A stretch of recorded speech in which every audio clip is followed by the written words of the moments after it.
yakin saat kau berfirman, ku menang saat kau bertindak. Hidupku hanya ditentukan oleh perkataanmu.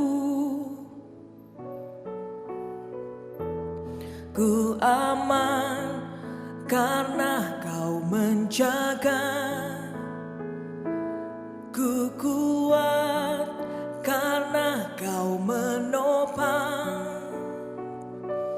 Hidupku hanya ditentukan oleh kuasa-Mu.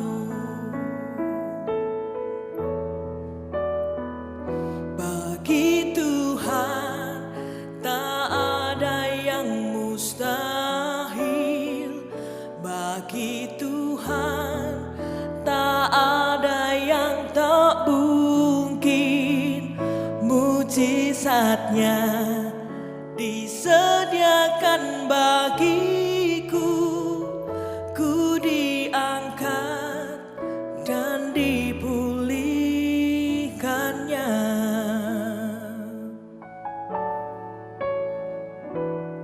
Ku yakin saat kau berfirman, ku menang saat kau bertindak.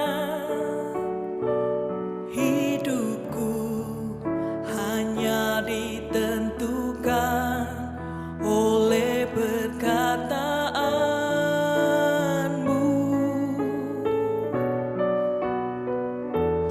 Ku aman karena kau menjaga. Ku kuat karena kau menopang. Hidupku hanya ditentukan oleh kuasa-Mu.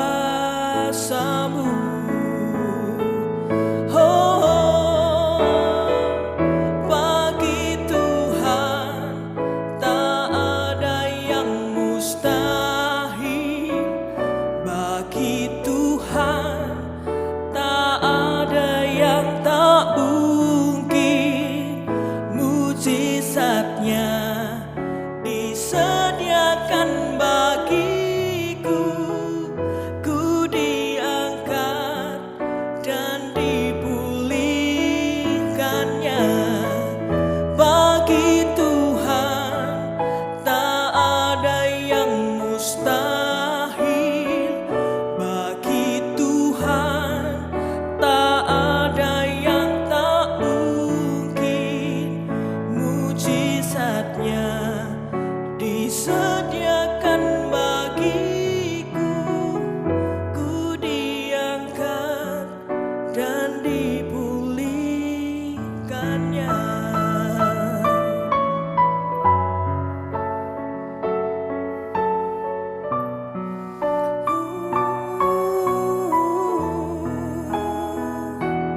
Haleluya.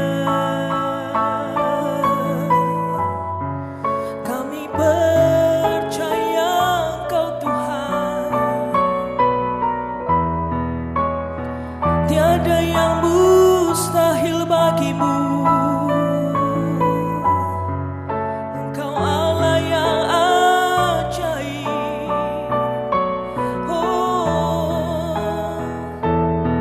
Tiada yang mustahil.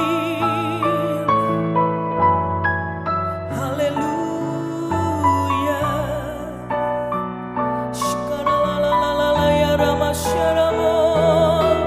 Oh Yesus, kami percaya, kami mengandalkan-Mu Tuhan.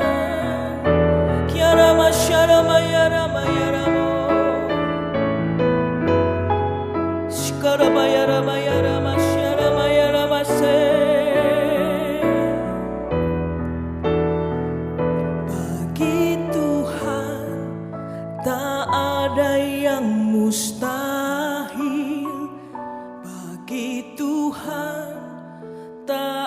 ada yang tak mungkin, mujizatnya disediakan bagiku.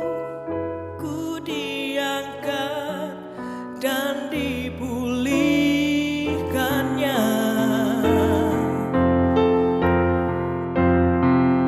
Bagi Tuhan tak ada yang mustahil. Bagi Tuhan tak ada yang tak mungkin. Mujizatnya disediakan bagiku.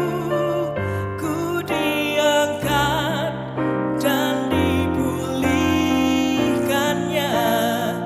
Ku diangkat dan dipulihkannya. Ku diangkat dan dipulihkannya.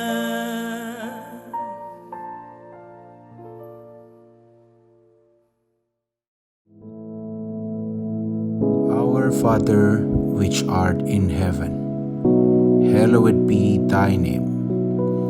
Thy kingdom come, thy will be done in earth as it is in heaven.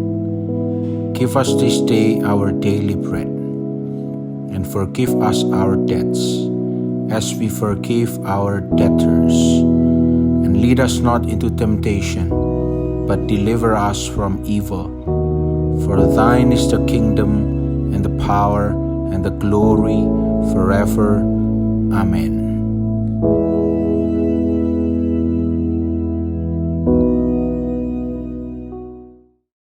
Shalom, selamat pagi semua jemaat Tuhan yang dikasihi oleh Tuhan Yesus. Dimanapun saudara berada, kapanpun saudara menyaksikan tayangan ibadah pagi ini, saya percaya kita semua kalau masih bernafas, masih ada kesempatan bagi kita semua untuk mengalami pertolongan Tuhan dan mendapatkan mujizat dari Tuhan. Nah, mari pagi hari ini kita akan melanjutkan pembelajaran kita mengenai bagi Tuhan tidak ada yang mustahil. Kalau kemarin selama 2 hari kita belajar mengenai Abraham saat dia belum memiliki Ishak, dan setelah dia memiliki Ishak dan diperhadapkan pada suatu keadaan yang sangat amat menyesakkan dia, yang sangat amat membuat dia menurut kedagingan, menurut manusia itu terpojok, tetapi ternyata Abraham berhasil melaluinya. Nah, pada hari ini kita juga akan belajar saudara bahwa apa yang dilakukan Abraham itu menginspirasi generasi ke generasi bahkan sampai sekarang.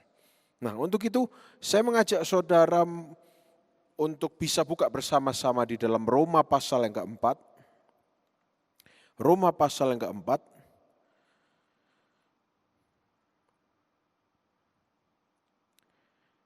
Kita akan melihat apa yang dituliskan mulai ayat yang ke-16. Sebetulnya melalui ayat 13 tetapi mungkin terlalu panjang. Saudara bisa mulai baca ayat yang ke-13 tapi saya akan ambil dari ayat yang ke-16. Dikatakan demikian, karena itulah kebenaran berdasarkan iman supaya merupakan kasih karunia. Sehingga janji itu berlaku bagi semua keturunan Abraham, bukan hanya bagi mereka yang hidup dari hukum Taurat, tetapi juga bagi mereka yang hidup dari iman Abraham, sebab Abraham adalah bapa kita semua. Saudara garis bawahi kata, bukan hanya hidup dari hukum Taurat, sebab kita tahu kita bukan bangsa Yahudi, kita bukan bangsa yang diberikan kepada kita hukum Taurat, tetapi kita adalah orang percaya yang hidup oleh karena iman. Dan ayat ini menegaskan kepada kita bahwa kita yang hidup dari iman, kita mendapatkan kasih karunia. Kasih karunia itu apa? Kasih karunia untuk percaya. Coba kita lihat ayat yang ke-17 berikutnya. Seperti ada tertulis, engkau telah kutetapkan menjadi banyak bangsa di hadapan Allah yang kepadanya ia percaya, yaitu Allah yang menghidupkan orang mati dan yang menjadikan dengan firman-Nya apa yang tidak ada menjadi ada. Saudara, bagi Tuhan tidak ada yang mustahil. Apa yang tidak ada bisa Dia jadikan ada. Dengan sangat mudahnya, karena Dia jauh di atas segala-galanya. Saudara, kalau kita masih ingat kemarin selama 2 hari, apa yang tidak ada bisa dijadikan ada. Usia 90 tahun melahirkan, itu tidak ada ceritanya. Tapi Tuhan bisa jadikan ada. Dan setelah itu terjadi, Abraham mengerti pemahaman yang benar. Maka ketika ia dituntun oleh Tuhan untuk membawa Ishak untuk dikorbankan di atas Bukit Moria, Abraham tahu prinsipnya bahwa di dalam Tuhan, bagi Tuhan, tidak ada yang mustahil. Meskipun saat itu mungkin dia dengan berat hati, kedagingannya, mulai berpikir bahwa masa aku harus mengorbankan anakku yang tunggal. Tetapi iman Abraham percaya bahwa bagi Tuhan tidak ada perkara yang mustahil. Maka ketika Ishak bertanya kepada bapaknya, "Bapa, kayu bakarnya ada, mezbahnya nanti kita bangun. Pertanyaan saya Bapa, kambing dombanya mana? Apa yang akan dikorbankan?" Dan Abraham dengan yakin mengatakan, meskipun belum terjadi, Abraham dengan yakin mengatakan, Tuhan yang akan menyediakan bagi kita. Saudaraku, mari kita banyak belajar memperkatakan kalimat yang sama. Hari-hari ini kita perkatakan itu atas kehidupan kita. Saya percaya hari-hari ini, ya mungkin bisa dikatakan bahwa keadaan ada satu pihak yang mengatakan, wah hati-hati, ini memasuki gelombang kedua. Nanti akan naik lagi. Ada pula yang mengatakan, ya ini vaksin sudah akan segera diproduksi tahun depan. Kita bersyukur. Ya, apapun itu, hidup kita tidak dilandasi apa yang terjadi di atas dunia ini atau di sekeliling kita. Tapi biarlah hidup kita ini didasarkan sebuah statement atau kalimat bahwa bagi Tuhan tidak ada yang mustahil. Hari-hari ini merupakan momen yang tepat bagi kita untuk membuktikan firman Tuhan ini. Biarlah hari-hari ini mungkin kita sedang hidup di dalam kemustahilan. Tapi engkau saudara akan melihat bahwa bagi Tuhan tidak ada perkara yang terlalu sulit. Tidak ada hal yang mustahil. Kalau itu terjadi ribuan tahun yang lalu, saudara juga akan mengalaminya. Asalkan kita percaya akan kebenaran ini. Nah, kita kembali ke ayat firman Tuhan. Kita lanjut lagi ke ayat yang ke-18. Sebab sekalipun tidak ada dasar untuk berharap, saudara lihat, tidak ada dasar untuk berharap, namun Abraham berharap. Mengapa Abraham berharap? Karena Abraham sudah ditaburi benih firman Tuhan. Kalau saudara mengikuti ibadah GAB Kids TV, saudara, by the way kalau saudara belum subscribe, saudara bisa subscribe GAB Kids TV. Di situ bukan hanya anak-anak yang mendengarkan firman, tapi kadang-kadang kita pun juga harus mendengarkan firman yang didengarkan anak-anak. Minggu-minggu ini, GAB Kids TV, firman Tuhan sedang membahas mengenai perumpamaan benih yang ditaburkan di berbagai tempat. Kalau saudara membuka hati untuk firman Tuhan, menjadikan hati saudara itu sebagai tanah yang subur, benih itu akan bertumbuh. Dan mungkin memang baru saja katakanlah benih. Benih itu kecil saudara. Bertunas, kecil tidak ada artinya. Tetapi tunas itu merupakan sebuah awalan yang baik. Hari-hari ini mungkin saudara sedang berdoa. Dan doa saudara itu nampaknya tidak langsung dar terjadi. Tapi percayalah, kalau saudara terus meletakkan posisi hatimu di dalam posisi tanah yang subur, benih tadi akan bertumbuh menjadi tunas.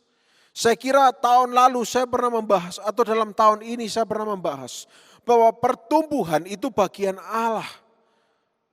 Pertumbuhan itu bagian Allah. Bagian kita hanya mempersiapkan tanah, memasukkan benih, menyirami. Setelah itu kita istirahat. Dan pertumbuhan itu bagiannya Allah. Demikian pula kita. Abraham tidak punya dasar untuk berharap. Tapi Abraham punya tanah yang subur di mana sudah ditanamkan benih dalam hatinya. Dan benih itu bertumbuh sehingga sekecil apapun yang muncul tetap itu benih firman Tuhan. Sehingga keadaan apapun yang diperhadapkan pada Abraham, ya memang kita kemarin belajar Abraham juga sempat salah. Kita tahu itu. Kita tahu bahwa bahkan dia menuruti begitu saja apa nasihat dari istrinya. Itu ada Hagar, ambil saja dia sebagai istrimu. Abraham berpikir, ya juga ya. Ya mungkin apalagi laki-laki gitu, ya enggak apa-apa juga. Tapi ternyata keputusan kecil dia membawa kepada sebuah hal yang sebetulnya bukan rencana Allah. Tapi toh Abraham kembali. Abraham kembali lagi. Tidak ada dasar untuk berharap, Abraham tetap percaya. Meskipun ketika diperkatakan dalam hidupnya, dan mungkin saudara hari-hari ini juga sedang mendengar firman Tuhan ini. Dan saudara mungkin sedang tertawa seperti Abraham. Tokoku sukses. Dari mana sukses? Dari Hong Kong. Mungkin seperti itu. Saking emosinya saudara. Mungkin saudara sedang mentertawakan Tuhan. Tapi dengarkan kalimat ini. Bagi Tuhan tidak ada perkara yang mustahil. Saudara catat Kejadian 18 ayat 14. Nanti kita akan buka kalau kita sempat saudara. Bagi Tuhan tidak ada yang mustahil. Dikatakan di ayat yang ke-18 dari Roma pasal 4 ini. Abraham berharap juga dan percaya bahwa ia akan menjadi bapa banyak bangsa. Abraham berharap dan percaya. Ada sebuah step yang dilakukan. Berharap lalu percaya. Ayat ke-19. Ini penting. Ini penting. Imannya tidak menjadi lemah. Walaupun ia mengetahui bahwa tubuhnya sudah sangat lemah. Karena usianya telah kira-kira 100 tahun. Dan bahwa rahim Sarah telah tertutup. Saudara tahu Tuhan Yesus kita itu ahlinya membuka rahim. Dalam hal ini, dalam konteks ini rahim jasmani. Bagi saudara yang sedang merindukan untuk punya keturunan. Saudara berdoa sungguh-sungguh, perkatakan bagi Tuhan tidak ada yang mustahil. Dan bahkan nanti saudara lihat dalam Lukas 1 ayat 37, seorang wanita yang tidak pernah melakukan tindakan dosa, rahimnya pun dipakai untuk bisa mengandungi Yesus untuk datang ke dunia. Wanita itu bernama Maria. Saudara, bagi Anda mungkin ibu-ibu yang sedang menantikan kelahiran, menginginkan anak, atau mungkin Anda mendambakan kehadiran cucu, bagi Tuhan tidak ada perkara yang mustahil. Banyak berdoa, banyak beriman. Jangan iman kita menjadi lemah seperti ayat 19 katakan. Bahkan mungkin kalau sudah dikatakan oleh dokter tidak bisa, ini harus proses ini, proses itu. Paling pertama, percaya terlebih dahulu, bagi Tuhan tidak ada yang mustahil. Ayat 20. Dikatakan tetapi terhadap janji Allah ia tidak bimbang karena ketidakpercayaan. Malah oleh karena janji Allah ia diperkuat dalam imannya dan ia glorify God. Ia memuliakan Allah. 21. Dengan penuh keyakinan bahwa Allah berkuasa untuk melaksanakan apa yang telah ia janjikan. Mari saudara, saya mengajak saudara untuk memperkatakan ayat 21 ini bersama-sama. 1, 2, 3. Allah berkuasa untuk melaksanakan apa yang telah ia janjikan. Sekali lagi, Allah berkuasa untuk melaksanakan apa yang telah ia janjikan. Saudara notice, perhatikan di sini. Bukan hanya dikatakan Allah mungkin mau melaksanakan apa yang telah ia janjikan. Tapi di sini digunakan kata berkuasa. Allah itu berkuasa. Artinya apa? Allah mau dan mampu. Allah bisa, Allah berkuasa. Dan kuasanya itu bukan dilakukan secara untuk stagnan saja, untuk hal-hal yang pamer. Tetapi kuasanya itu dilakukan supaya ada dinamis yang terjadi. Ada kuasa yang dinyatakan, ada kuasa yang diimpartasikan dalam kehidupan kita semua. Allah berkuasa untuk melaksanakan apa yang Ia janjikan. Allah berkuasa. Dalam bahasa Inggrisnya, dalam New King James dikatakan, and being fully convinced that what he had promised, he was also able to perform. Apa yang sudah dipromise, yang sudah dijanjikan, he is able to perform. Tuhan itu able. God is able. Tuhan itu mampu untuk melakukan apa yang dijanjikan. Saat ini saudara, percayalah. Kalau sudah 3 hari kita membahas mengenai kisah kehidupan Abraham ini, kita mempercayai bahwa Allah kita di atas segala kemustahilan. Hari-hari ini mungkin momen-momen yang tepat untuk mempraktekkan firman Tuhan ini.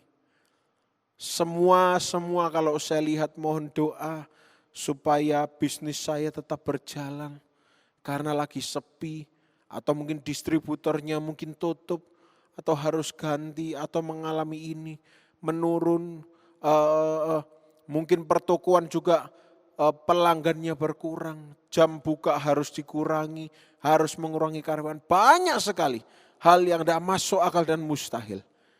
Tapi justru ini momen yang tepat untuk mempraktekkan perkataan kita. Perkatakan bahwa bagi Tuhan tidak ada perkara yang mustahil. Bagi Tuhan tidak ada yang tidak mungkin. Nah, saya ingin sekarang kita maju ke Matius pasal 19. Matius pasal 19.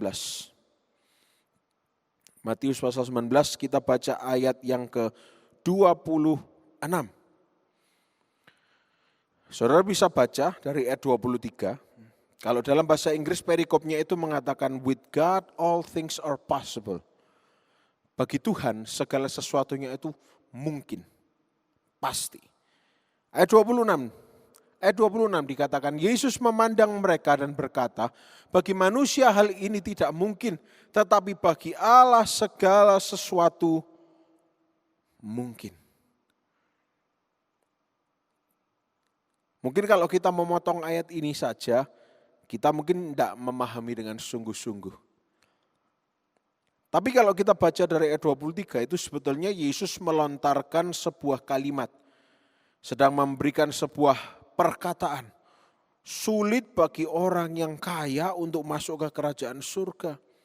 Dan aku mengatakan kepadamu, ayat 24 dikatakan, lebih gampang bagi seekor unta untuk masuk ke lubang jarum daripada orang kaya masuk ke kerajaan surga. Nah saudara, lubang jarum di sini jangan bayangkan, wah Tuhan ini terlalu supranatural sehingga lubang jarum itu ya lubang jarum yang sesungguhnya. Enggak. Lubang jarum itu sebetulnya sebuah teknologi yang dibuat pada zaman itu. Misalnya begini, nanti kalau saudara ke Bethlehem, amin, amin, amin. Semuanya banyak berdoa. Nanti ketika saudara di sana, kalau saudara masuk ke gereja Church of Nativity atau gereja kelahiran, di situ ada pintu utama yang sebenarnya ukurannya kelihatan normal, tetapi itu dipendekkan sehingga kita kalau masuk harus membungkuk begini dan itu dalam dan itu dinamakan lubang jarum. Nah, jadi jangan bayangkan unta masuk lubang jarum itu yang kecil itu enggak. Lubang jarum itu pintu yang memang bagi unta itu bukan hal yang mustahil, tetapi sangat amat sulit. Sangat amat sulit, karena unta jauh lebih tinggi dan besar dari kita. Tapi di perumpamaan ini dikatakan bahwa lebih gampang unta masuk ke lubang jarum daripada orang yang mengandalkan kekayaannya untuk masuk ke kerajaan surga. Hari ini apa yang sedang kita andalkan saudara? Kalau yang kita andalkan adalah Tuhan, maka bagi Dia, bagi Tuhan, tidak ada yang mustahil. Dan kemustahilan dalam hidup kita itu tidak lagi mustahil. Menjadi hal yang tidak mustahil. Percayalah janjinya. With man this is impossible. But with God, all things are possible. Kita mundur lagi ke perjanjian lama. Kita buka ke Yeremia pasal ke-32. Yeremia pasal 32. Ayat yang ke-17. Yeremia 32 ayat 17. Di dalam bahasa Inggris mulai ayat yang ke-16 itu perikopnya bercerita mengenai Yeremia yang berdoa meminta understanding, meminta pemahaman. Dan di ayat yang ke-17 dari mulutnya Yeremia mengatakan, Tuhan Allah, sesungguhnya Engkaulah yang telah menjadikan langit dan bumi dengan kekuatan-Mu yang besar. Engkau menjadikan langit bumi dengan kekuatan-Mu yang besar. Dan dengan lengan-Mu yang terentang. Tiada suatu apapun yang mustahil untukmu. Kita belajar sesuatu di sini. Saat kita berusaha mengenali Tuhan kita. Saat kita berusaha memahami Tuhan kita. Dalam kondisi seperti apapun. By the way saudara, kalau kita baca Yeremia setelah pasal 29. Itu mengisahkan mengenai seorang nabi yang dituntut untuk memimpin bangsa di dalam pembuangan. Dan dia harus berbicara di hadapan bangsanya. Apa yang harus dibicarakan? Dan mungkin dia juga menjadi perantara yang menyampaikan keluh kesah bangsanya kepada Tuhan. Tetapi di sini kita bisa melihat contoh Yeremia. Yeremia berkata, tiada satu apapun yang mustahil untukmu. Saudara, saya sudah mengulang kalimat ini berkali-kali. Tidak ada satupun yang mustahil bagi Tuhan kita. Dan yang terakhir, seperti yang saya janjikan tadi. Kita kembali lagi ke Kejadian pasal 18. Kita baca ayat yang ke-14.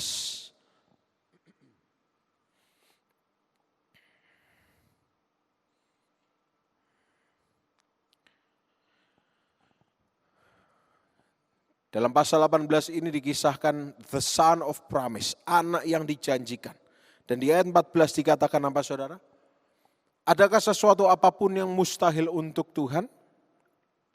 Pada waktu yang telah ditetapkan itu tahun depan, aku akan kembali mendapatkan engkau. Pada waktu itulah Sarah mempunyai seorang anak laki-laki. Ayat ini bercerita hal yang belum terjadi. Belum terjadi. Tapi sudah diawali dengan kalimat, adakah sesuatu apapun yang mustahil untuk Tuhan. Hari ini, pertolongan Tuhan, jalan keluar, mungkin belum terjadi. Tetapi biar kalimat ini kita tangkap dalam hati kita. Dengan penuh iman percaya. Adakah sesuatu apapun yang mustahil untuk Tuhan? Dan sebagai respons yang baik, kita sekarang lihat ayat yang maha terakhir. Lukas 1 ayat 37. Lukas 1 ayat 37. Kita akan belajar respons dari orang yang lain lagi. Lukas pasal 1 ayat 37. Ketika itu saudara, dari ayat yang ke-35 kalau saudara baca, ada malaikat yang datang dan kemudian berkata, Roh Kudus akan turun atasmu dan kuasa Allah yang maha tinggi akan menaungi engkau. Sebab itu anak yang kau lahirkan akan disebut kudus, anak Allah. Coba saudara jadi Maria, lo apa ini? Kok tiba-tiba seperti ini? Kok tiba-tiba aneh? Saya tidak pernah, belum menikah juga. Jadi belum punya anak. Tetapi mengapa demikian? Belum lagi kalau dipikirkan secara logika. Waduh, apa nanti kata orang? Bukankah demikian yang sedang terjadi hari-hari ini? Kita hidup tidak menurut apa kata Tuhan, tapi kita hidup berdasarkan apa judgement dan penghakiman dari orang lain. Wah, kalau menurut tetangga saya itu tidak baik. Wah, kalau menurut nenek moyang saya itu tidak baik. Wah, kalau menurut ini itu tidak baik. Harusnya begini begitu, saudara. Kalau Anda mau hidup menurut apa kata orang, tidak ada ceritanya Nuh sekeluarga diselamatkan. Kalau Abraham mau hidup mengikuti apa kata orang, tidak ada ceritanya dia percaya. Dan toh Abraham pernah kepleset, dia hidup menurut apa kata orang, yaitu istrinya. Dan dia menikah dengan dia bersetubuh dengan Hagar dan menghasilkan Ismail. Kalau Ayub menuruti kata orang, menuruti sahabat-sahabatnya, Zofar, Elifas, Bildad, maka tidak akan ada Ayub pasal 38 yang Tuhan melontarkan ratusan pertanyaan kepada Ayub. Dan Ayub pasal 42 pun tidak akan ditulis. Hanya dari kata orang saja aku mengenal engkau. Namun kini aku sendiri memandang engkau. Saudara, kalau Anda mau di dalam kehidupan Anda terjadi, bagi Tuhan tidak ada yang mustahil ini. Kita tidak boleh berpegangan dengan kata orang. Bukan berarti kita anti dengan orang lain. Kita mendengar tetapi yang kita jadikan pegangan adalah apa kata Tuhan. Kalau yang kita pegang adalah perkataan orang lain, mau sampai kapan? Kebenaran itu hanya ada di dalam firman Tuhan. Dan mari pegang firman Tuhan itu. Kita lanjut lagi, ayat 36 dikatakan, oh Elisabeth sanakmu sedang mengandung. Dan ayat 37, sebab bagi Tuhan tidak ada yang mustahil. Kenapa kok ayat ini muncul? Ayat 38, kita lihat respons dari Maria. Bayangkan kondisinya, Maria belum menikah. Ada beban moral yang akan terjadi dalam hidup Maria. Menurut logika Maria, akan ada beban moral yang muncul. Apa kata orang? Zaman dulu saudara, kalau orang berzina dan ketahuan apalagi punya anak, hukumannya itu dirajam batu sampai mati. Belum lagi beban di dalam keluarga, beban moral. Tapi ayat 38 dikatakan, sesungguhnya aku ini adalah hamba Tuhan. Jadilah padaku menurut perkataanmu itu. Be it unto me according to your word. Ada sebuah lagu zaman 90-an yang saya sangat suka. Lagu itu berkata, be it unto me according to your word, according to your promises.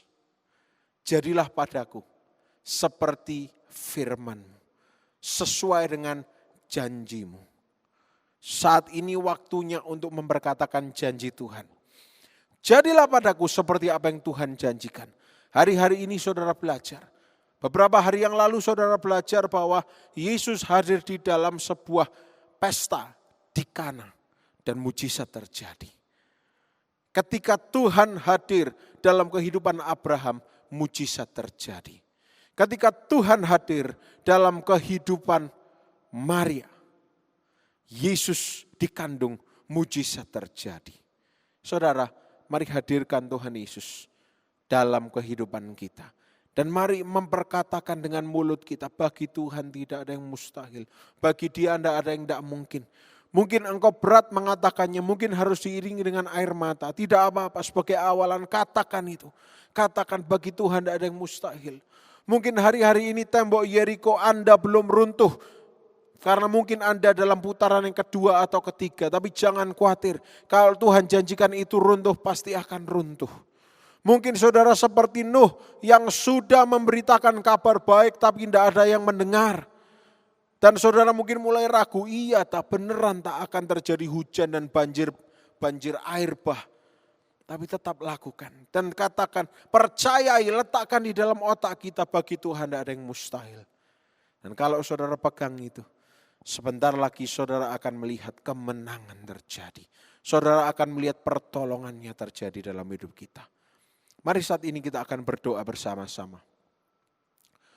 Tuhan Yesus yang baik, kami bersyukur untuk kesempatan yang indah di pagi hari ini. Kami bersama-sama boleh mendengarkan firman Tuhan. Tuhan, biar firman ini bukan hanya sebagai pemanis telinga, tapi firman ini merupakan makanan rohani yang masuk di dalam hati kami. Tuhan, pagi hari ini kami mengangkat tangan, kami percaya bahwa sepanjang hari ini kami semua sehat. Kami diberkati, kami dibungkus dengan darah Yesus. Apapun yang kami lakukan Tuhan buat berhasil. Dan kehidupan kami mempermuliakan nama Tuhan. Dalam nama Tuhan Yesus Kristus. Mari kita semua yang percaya sama-sama katakan amin. Selamat pagi, Tuhan Yesus memberkati.